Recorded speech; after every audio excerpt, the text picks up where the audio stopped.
And welcome back to A Closer Look. My guests now are Elizabeth McMurray. She is Post-Adoption Services Community Outreach Coordinator. That's a long title. And she is with Frontier Health in Duffield, Virginia. And we also have Justin Venable, who is the Case Manager for Values Foster Care. We're so glad to have you here in the studios today. Talk a little bit about how long you all have been around and just kind of a background of how you all formed. You go ahead on that. Well, the post-adoption services that Elizabeth works with, it's been within the past 2 or 3 years. We just started that up in coordination with our values program to see some of our parents do foster to adopt, and a lot of our parents are in need of services to help with the adoptions and help make sure that they placements last. And we also work with adoptive families that have already had the children in their home, and we make sure those placements last as well. Values program has been around a long time. I'm not exactly sure how long. Right. And we work with local DSS agents and make sure that we find a child a good home. Right now, Frontier Health has a foster care services on the Tennessee side as well as the Virginia side, and you all focus on the Virginia side of that. Are the rules and placements and that sort of thing pretty much the same? There are some differences. There's some differences in age. For Virginia, you can be 18 or older. Tennessee is 21 or older. So there's some different variations, but all in all, it's pretty the same as far as the requirements go. And just you have to have background checks, fingerprints done, but in all you still have to do training. But the biggest difference is the age. Right now, if someone is interested in being a foster parent, because there is a need, let's just talk about that. Big need. There is a need for good foster parents, and that need probably continues to rise every day. It does. There's definitely more kids than there are homes in our area. Yes. So when you place a child in a home, they could stay there for an undetermined amount of time, right? Yes. I mean, we have children that are return home, which we work close with the birth parents. We have children that are permanent foster care, which they will age out in foster care, which is 21 years of age in our program. And we have adoptive status, which hopefully we can find the children a place that they will be adopted and be there forever. So, I mean, if a parent takes in a foster child and wants to go through the process of adoption, and then they have that right to do that, and I'm sure you all help them along that process as well. As long as the parental rights have been terminated, Correct. then they can go through with that. And you can go in knowing, okay, I do want to foster to adopt, or some people say, I will never adopt, I just want to foster, but they'll end up changing their mind. They fall in love. They're like, I want this child to be a part of my family permanently. And it's all based on the child too. They can decide whether they want to be adopted or not at a certain age. So we have different circumstances for different families, but we see a lot of kids not going back home. We see a lot of kids staying and ended up, being adopted. A lot of our values kids are being adopted as we speak. Yes. So we need a lot of good families, especially the ones who want to adopt. Yeah, we had a foster parent on the previous segment, and she ended up fostering a child and ended up doing the adoption. So it worked out great for them. Yeah. And but there is a process, like you say, that you have to go through. And what are the qualifications for that process you were saying? You have to be 18 or older. You have to have just a stable home environment. You can rent. You don't have to have a home. You have to have a stable job, pass a background check, fingerprints. As long as you have the financial ability to maintain for yourself. We have things to be able to financially support the child. But if you're able to financially support your family, that's a qualification. And then we have training that you go through to prepare yourself and your kids for having a child come into your home. Because I'm sure when you do bring a child in, whether it's good, bad, or indifferent, it's still there's an adjustment in the household in which to get that started, right?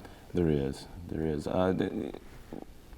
a stigma that comes along with foster child, and we try to get away from that.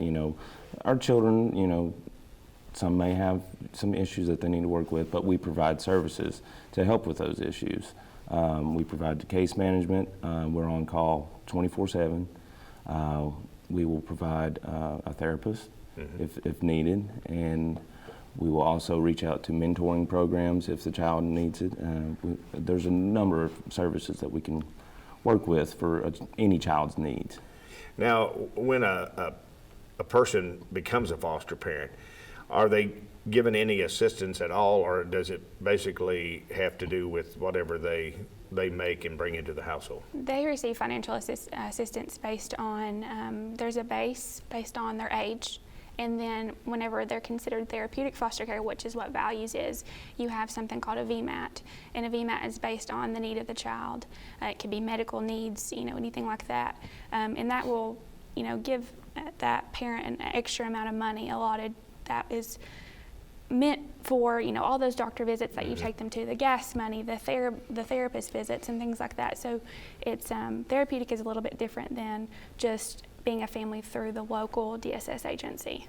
Now, do you have different types of foster parents, like full-time, part-time, or is it basically? We have our full-time parents, and we have our respite parents, and we're looking for both, really. We like for people to take in a child full-time, but we also have some homes that, say we would like to provide relief for a family that needs it, like on a weekend, or if sometimes you just need a break.